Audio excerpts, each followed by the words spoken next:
வணக்கம். Welcome to மஹின் foods.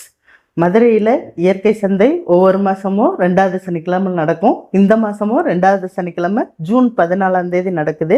இந்த மாதம் எங்கள் இயற்கை சந்தையில் ஸ்பெஷல் என்னன்னு பார்த்தீங்கன்னா மாம்பழ திருவிழாங்க. பலதரப்பட்ட வகைகளான மாம்பழங்கள்லாம் கிடைக்கும். நல்லா அருமையான இயற்கையில் விளைஞ்ச பழங்கள் வாங்கிட்டு போகலாம். இது தவிர பார்த்தீங்கன்னா சிறுதானியங்களில் மதிப்பு கூட்டப்பட்ட பொருட்கள், இயற்கையில் விளைவிக்கப்பட்ட காய்கறிகள், மூங்கில் பொருட்கள், நிறைய இது தவிர பார்த்தீங்கன்னா குழந்தைகளுக்கான விளையாட்டு ஜாமான்கள், சோப் வெரைட்டிஸ், இயற்கையை தயாரிக்கப்பட்ட சோப் வெரைட்டிஸ் இத்தனையும் இருக்குங்க. ஒரே இடத்துல எல்லாமே வாங்கிட்டு போகலாம். வரும்போது உங்கள் பொருளை வாங்குறதுக்கு பை எடுத்துகிட்டு வந்துடுங்க. இது தவிர மதிய உணவு அப்படின்னு பார்த்தீங்கன்னா பாரம்பரிய நெல் வகையான தில்லை நாயகம் நெல்லை சோறு, மாங்காய் சம்பந்தி, சிறுதானியத்தில் தயிர் சாதம், உலர் மாங்காய் ஊறுகாய் இத்தனையும் 100 ரூபாய் தாங்க. அருமையான சாப்பாடோட இயற்கை சந்தையும் விசிட் பண்ணுங்கள். நன்றி, வணக்கம்.